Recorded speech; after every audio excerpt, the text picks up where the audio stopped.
Hello everyone. तो आज हम देखेंगे इकॉनमी के करंट अफेयर में central board of direct tax CBDT के बारे में, जो कि या तो ये टैक्स लिवाइड करेंगे या तो टैक्स में रिबेट देंगे।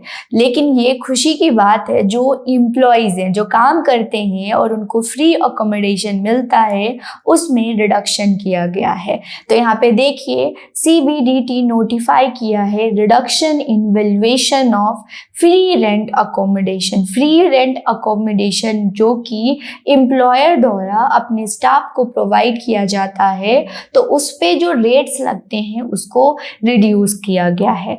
तो देखते हैं कि CBDT जो है अपने रूल मतलब इनकम टैक्स रूल 1961 में मॉडिफिकेशन मतलब चेंज किया गया है। तो मान लीजिए कि कोई भी एम्प्लॉयर है जो अपने एम्प्लॉय स्टाफ को फ्री अकोमोडेशन या तो कुछ चार्जेबल होता है या तो फ्री देगा, तो फ्री में उसमें रेट्स लगते हैं, उसमें क्या पैसा लगता है, रेट लगता है, इनकम टैक्स लगता है। और जो स्टाफ होगा वो किसी सिटी में रहेगा, और सिटी में रहेगा तो उसमें पॉपुलेशन के अकॉर्डिंग रेट्स लगाए जाते हैं। तो वो पॉपुलेशन 2011 सेंसस वाला काउंट किया जाता है, क्योंकि अभी आया नहीं है, तो 2011 सेंसस का काउंट किया जाता है। तो अब यहाँ पे देखिए बेसिकली क्या चेंज हुआ गया है।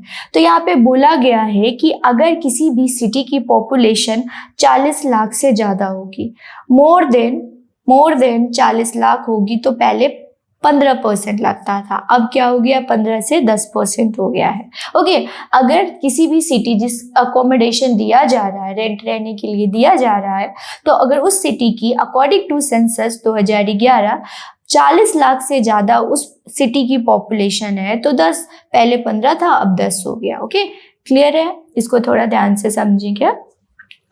अगर किसी भी सिटी की, जिस सिटी में उसको अकोमोडेशन मिल रहा है, अगर 15 से 40 लाख होगा तो पहले 10 था, अब 7.5 हो गया है। और अगर लेस देन 15 लाख पॉपुलेशन है तो पहले 7.5 था और ये 5% हो गया है।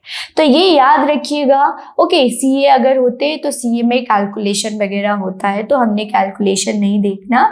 रूल नंबर 3 में, इनकम टैक्स रूल 1961 के रूल 3 में CBDT ने मॉडिफिकेशन किया है और ये चेंजेस किया है, जो कि आपने याद रखना है एग्जाम पॉइंट ऑफ व्यू से।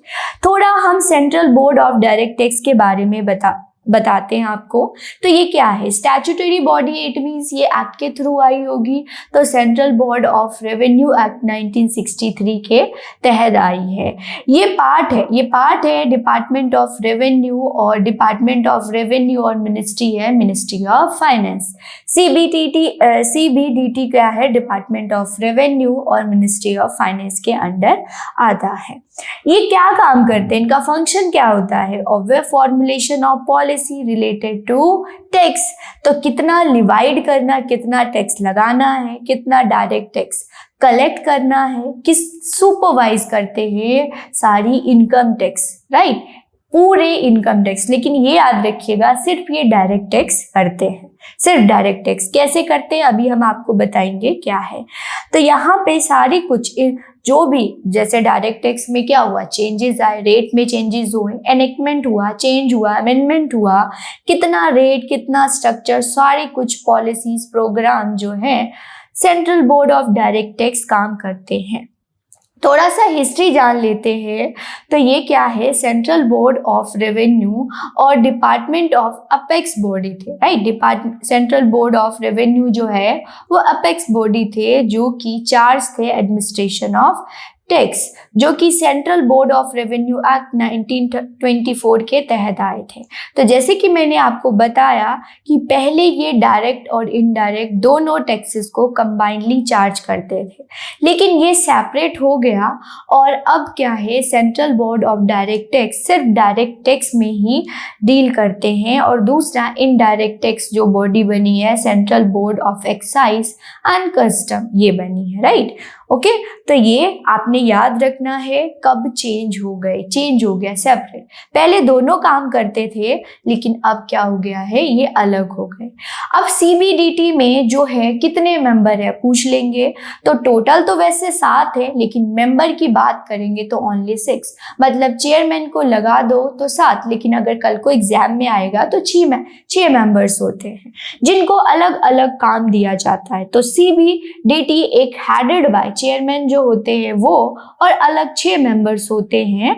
ओके, तो मेंबर जो होते हैं अपने अपने फील्ड में स्पेशलाइज्ड होते हैं, जैसे इनकम टैक्स हो गया, लेजिस्लेशन और कंप्यूटराइजेशन हो गया, रेवेन्यू हो गया, पर्सनल विजिलेंस हो गया, इन्वेस्टिगेशन हो गया, ऑडिट एंड जुडिशियल हो गया। ये सारे काम अलग अलग अपने अपने काम करते हैं, इनका जो भी पर्पस होता है।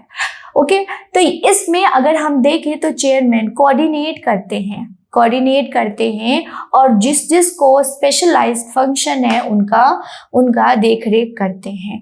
तो ये चेयरमैन और जो मेंबर हैं वो सेलेक्टेड किए जाते हैं इंडियन रेवेन्यू सर्विस के द्वारा, selected from Indian revenue service IRS के द्वारा।